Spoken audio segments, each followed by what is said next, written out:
మనందరం ఎప్పటి నుంచో ఎదురు చూస్తున్న తిరుమల శ్రీవారి సాలకట్ల బ్రహ్మోత్సవాలు అయితే రేపటి నుంచి అయితే ప్రారంభమవుతున్నాయి. ఈ బ్రహ్మోత్సవాలు మొత్తం 9 రోజులు జరగబోతున్నాయి అన్నమాట. ఈ 9 రోజులు మనకి స్వామివారి ఏ వాహనాల్లో మనకి దర్శనం ఇస్తారో ఈ వీడియోలో అయితే చెప్తాను. తప్పకుండా వీడియోని అయితే సేవ్ చేసుకోండి. అలానే ఈ వీడియోని స్కిప్ చేయకుండా లాస్ట్ వరకు అయితే చూడండి. మనకి మొదటి రోజు 24వ తేదీ సాయంత్రం అయితే బ్రహ్మోత్సవాలు మొదలవుతాయి. మొదటిగా ధ్వజారోహణం అయితే జరుగుతుంది అనమాట. అది సాయంత్రం 5:43 నుంచి 6:15 వరకు అయితే జరుగుతుంది.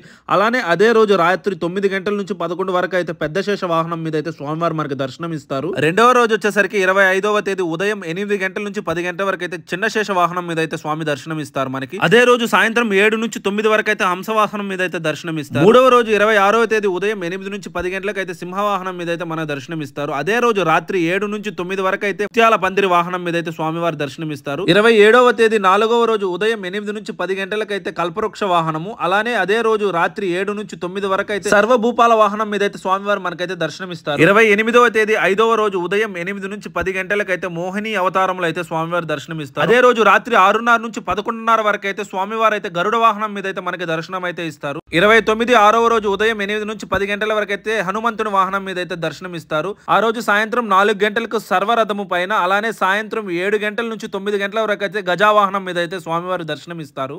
30వ తేదీ 7వ రోజు ఉదయం 8 నుంచి 10 గంటల వరకు అయితే సూర్యప్రభ వాహనం మీద, అలానే రాత్రి 7 నుంచి 9 గంటల వరకు అయితే చంద్రప్రభ వాహనం మీద అయితే స్వామివారు మనకి దర్శనం ఇస్తారు. అలానే 1వ తేదీ అక్టోబర్ అంటే 8వ రోజు ఉదయం 7 గంటలకు అయితే రథోత్సవం అయితే జరుగుతుంది. అదే రోజు రాత్రి 7 నుంచి 9 వరకు అయితే హంస వాహనం అయితే స్వామివారు దర్శనం ఇస్తారు. 9వ రోజు బ్రహ్మోత్సవాల్లో చివరి రోజు 2వ తేదీ అక్టోబర్ ఉదయం 6 నుంచి 9 వరకు అయితే చక్రస్థానం అయితే జరుగుతుంది. అదే రోజు రాత్రి 7 గంటలకి ధ్వజారోహణంతో అయితే బ్రహ్మోత్సవాలు అయితే ముగుస్తాయి అనమాట. మీకు ఇంకా క్లియర్ గా అర్థం అవడం కోసం బ్రహ్మోత్సవాలకు సంబంధించిన డీటెయిల్స్ స్క్రీన్ పైన అయితే డిస్ప్లే చేస్తున్నాను. మీకు ఈ వీడియో ఇన్ఫర్మేటివ్ గా అనిపించుంటే ప్లీజ్ లైక్ చేయండి. అలానే మీ ఫ్రెండ్స్ అండ్ ఫ్యామిలీకి అయితే వీడియోని షేర్ చేయండి. మీలో ఎంతమంది బ్రహ్మోత్సవాలకి రావాలి అనుకుంటున్నారు ఒక్కసారి అయితే కమెంట్ చేయండి. మరిన్ని తిరుమల తిరుపతి అప్డేట్స్ కోసం నా ఛానల్ ని సబ్స్క్రైబ్ చేసుకొని పక్కనున్న బెల్ ఐకాన్ యాక్టివేట్ చేసుకోండి. నెక్స్ట్ వీడియోలో మళ్ళీ కలుద్దాం. అంతవరకు సైనింగ్ ఆఫ్. ఓం నమో వెంకటేశాయ.